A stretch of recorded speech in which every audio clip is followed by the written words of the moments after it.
জ্বালানির দাম বৃদ্ধির প্রভাব পড়েছে গণপরিবহনে।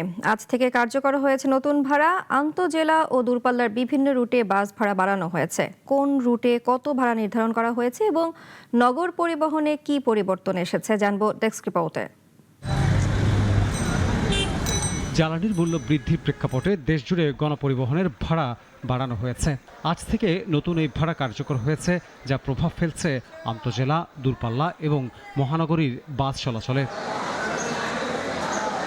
নতুন ভাড়া তালিকা অনুযায়ী ঢাকা গাবতলী থেকে পঞ্চগড় রুটে ৫১ আসনের বাসে ভাড়া নির্ধারণ করা হয়েছে ১,০০৫ টাকা, আর ৪০ আসনের বাসে ১,২৮১ টাকা। একইভাবে গাবতলী থেকে রংপুরে ৫১ আসনের বাসে ৭৫১ টাকা এবং ৪০ আসনের বাসে ৯১১ টাকা ভাড়া দিতে হবে।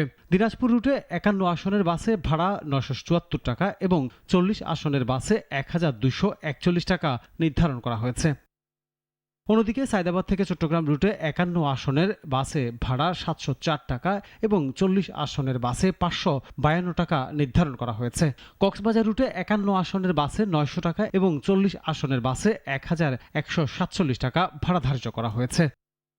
এছাড়া সিলেট রুটে ৫১ আসনের বাসে ৫৮০ টাকা এবং ৪০ আসনের বাসে ৭৪০ টাকা ভাড়া নির্ধারণ করা হয়েছে।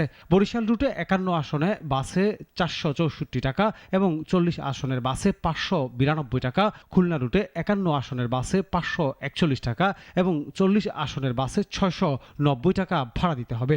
দীর্ঘতম রুট টেকনাফে ৫১ আসনের বাসে ভাড়া নির্ধারণ করা হয়েছে ১,০৪৭ টাকা এবং ৪০ আসনের বাসে ১,৩৩৫ টাকা। গাবতলী থেকে রাজশাহী, ঝিনাইদহ ও মেহেরপুর রুটে ভাড়াও বেড়েছে। একইভাবে মহাখালী থেকে ময়মনসিংহ, জামালপুর, শেরপুর ও কিশোরগঞ্জ রুটে নতুন ভাড়া কার্যকর হয়েছে। মহানগর পরিবহনেও পরিবর্তন এসেছে। ঢাকার গুলিস্তান থেকে গাজীপুর রুটে ভাড়া নির্ধারণ করা হয়েছে ১০৫ টাকা।